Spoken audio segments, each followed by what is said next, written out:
할렐루야, 은혜성산교회 김한기 목사입니다. 부부간에 갈등과 고민이 많은 어느 성도가 저에게 편지를 하나 보냈습니다.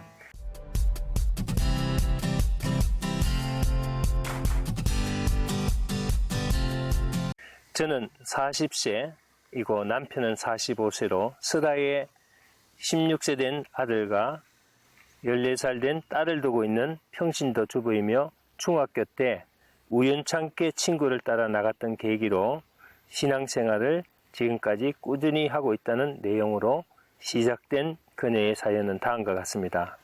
서로 배운 것이 없는 부부로서 봉제 공장에서 본인은 미싱 일을 하였고 남자는 포장부에서 포장 일을 하다가 만나게 되었다는 것입니다. 남편은 평소 술을 많이 마시고 담배도 많이 피우는 골초라고 합니다.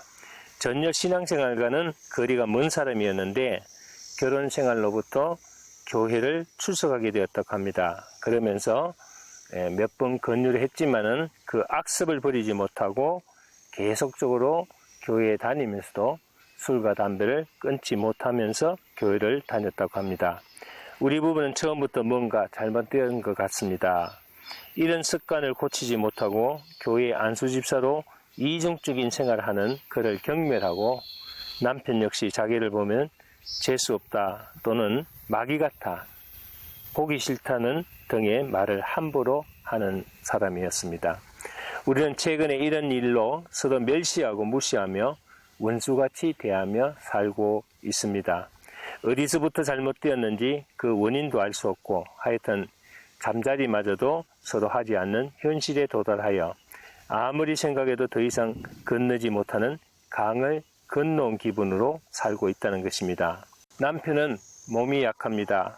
그런데 술, 담배를 계속하니 아내로서 화가 나서 이제 그 못된 습관을 버리라고 했다가 자기 몸 약한 것은 옆에 여를 잘못 만나서 그렇다면서 저를 때려서 고막이 나가는 사건도 있었습니다.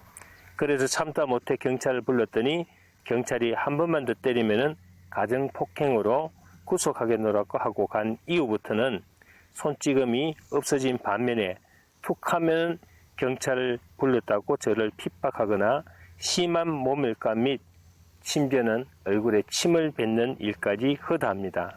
너무나 속이 터져 저 역시 그의 무능함을 조목조목 따지면서 대항하지 않으면 병이 날 것 같습니다. 한 달 전의 일입니다. 큰아들이 학교 성적표를 가지고 와서 본 남편은 아이가 성적이 형편없이 떨어지는 것을 보고 이 세대가리 같은 놈, 네 애미를 닮아서 그렇다면서 야단을 치는 것을 보고 화가 난 나머지 당신은 학교 문 앞이라도 가봤느냐? 나는 그래도 고등학교나 나왔지 하면서 홧김에 그의 자존심을 건드리는 바람에 온 집안이 다 부서지는 사건도 있었습니다. 문제는 그 다음입니다. 우리 부부는 배운 것이 없고 기술로는 봉제 공장이 있었던 경험으로 세탁소를 차렸는데 하나님 축복으로 영업은 그런대로 잘 되는 편이지만 남편이 화가 나서 도와주지 않으니까 모든 당구를 옆가게로 다 빼앗기고 있는 그런 실정이며 이제는 말도 하지 않는 그런 처지에 놓여 있습니다. 우리는 서로 탓을 하고 서로 허물을 덜쳐내고 교회에 가서는 속으로 이래서는 안 되겠다 싶어 회개는 하지만 막상 남편을 보면은 존경이 가지 않고 왜 그렇게 무시하고 싶고 경멸하고 싶은지 모르겠습니다 하는 그런 내용의 편지였습니다. 부부간의 성격이 맞지 않으면 불행한 삶이 되지요. 저는 두 분 다 히스테리컬한 성격 장애를 가진 부부라고 봅니다. 두 분 다 속에 잠재되어 있는 내면의 분노와 사랑의 결핍증이 그 원인이라고 저는 보고 있습니다. 다행스러운 것은 두 분이 그래도 교회에 출석하고 있다는 사실 하나만으로 문제의 비상구가 열려 있다는 것입니다. 말씀 가운데 은혜를 받고 서로 허물을 감싸주는 사랑만이 해결의 열쇠라고 봅니다. 오늘 본문을 보면은 대홍수 심판이 끝난 후 어느 날 노아가 포도주에 취해서 뻘거벗고 잠을 자고 있는 장면을 우리가 볼 수가 있습니다. 그 모습을 본 둘째 아들 함이 밖으로 뛰쳐나가 다른 형제들께 떠들어대었습니다. 그러자 장자 셈과 셋째 아들 야벳은 옷을 취한 후 뒷걸음질 쳐서 들어가 아버지 하체를 덮어준 사건이 바로 오늘 본문의 결글입니다. 술은 좋은 점이 하나라면 나쁜 점이 99가지입니다. 원자력 암센터에서 발표한 보고서에 따르면 술은 구강암, 인후암, 식도암의 위험을 몇십 배 증가시킨다고 합니다.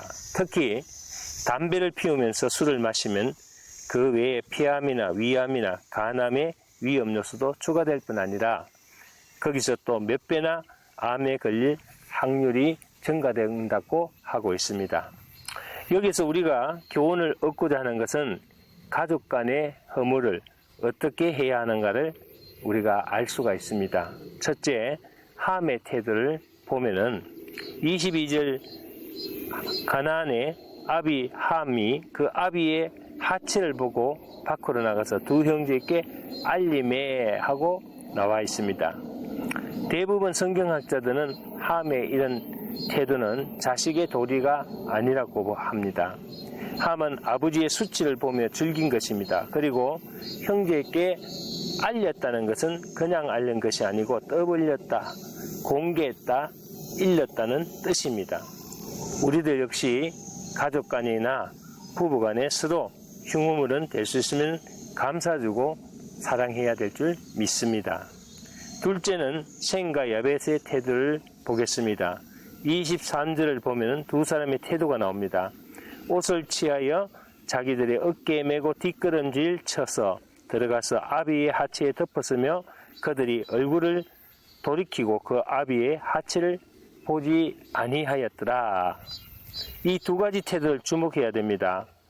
덮어 주었다는 것과 보지 않았다는 것입니다. 바로 아버지의 흉음을 감추어 주었다는 것이죠. 그래서 셋째로는 그 결과가 무엇입니까? 24절을 보면은 잠에서 깨어난 노아가 그 일을 알게 됩니다. 그리고 본문 25절을 보면은 함에게 저주를 받아 그 형제의 종들의 종이 되기를 원하놓고 저주를 했다고 합니다. 덮어주고 사랑으로 그 허물을 가린 자는 축복을 받게 되어 있습니다. 여러분, 가정이 무엇입니까? 험한 세상에 비바람을 피하고 가족이 함께 사랑을 나누며 행복한 삶을 살 수 있는 가족 공동체입니다. 그것에 서로 비방하고 탓하고 불미스러운 폭언이 난무한다고 생각을 해보십시오. 그래서 가정은 서로 덮어주고 상처를 삼해주고 위로를 받을 수 있는 쉼터요 안식처가 되어야 행복의 샘이 솟아나게 됩니다. 행복의 샘이 솟아나는 가정과 축복이 넘치는 아름다운 가정을 꾸려나가시기를 주의 이름으로 축원드립니다. 감사합니다.